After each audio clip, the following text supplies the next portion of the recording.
Do I have anybody that's engaged and planning a wedding? You are. Ooh, nice. I see your sparkly ring. Are you going to write your own vows? Yes. Good. You really should. I did not. It's one of my biggest regrets because you can put things in your vows that will protect you from future arguments with your spouse. Like, I keep rich or poor, sickness and health, but I wish I would have added, and no matter how high automobile insurance rates get, we're not going to talk about whose fault it is. It's part of the budget. That's what insurance is for. Thank God no one was hurt. You have other talents. I love you, I do. And then that way, if he brings it up, you're like, really? Really? Because you promised Jesus Christ it wouldn't be a fucking issue. So I don't know why you're discussing it, okay? I had some things that happened with the car that technically I was behind the wheel, but like it was not my fault. Like the other day, I'm parking the car. Out of nowhere, the curb just totally hits the tire. And my main narc son goes running to my husband. He goes, Dad, look at the tire. Look, she got so close to the curb, there's even some red paint on it. Why she was in the red zone, I don't know. I'm like, when did I start living with the LAPD? Like, what is up with this?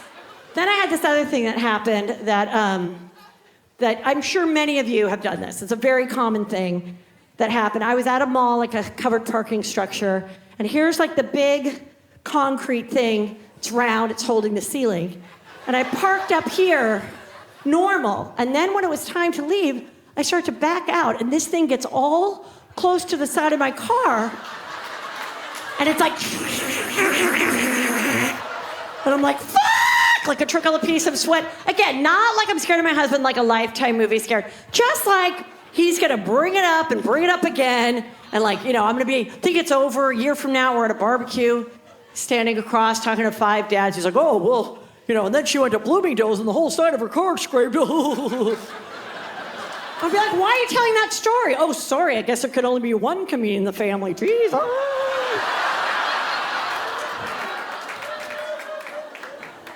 And guys, like, I know it's a pain in the ass. You're the ones who have to figure out, you know, like, oh, what do we do? You know, do we get it fixed? Do we not? How many months are left on the lease? Do we go through insurance? Do we do something shady with Juan? It's a lot, okay?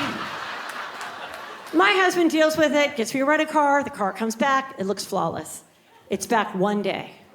That day is a Saturday, and my husband left all day to do some golf thing.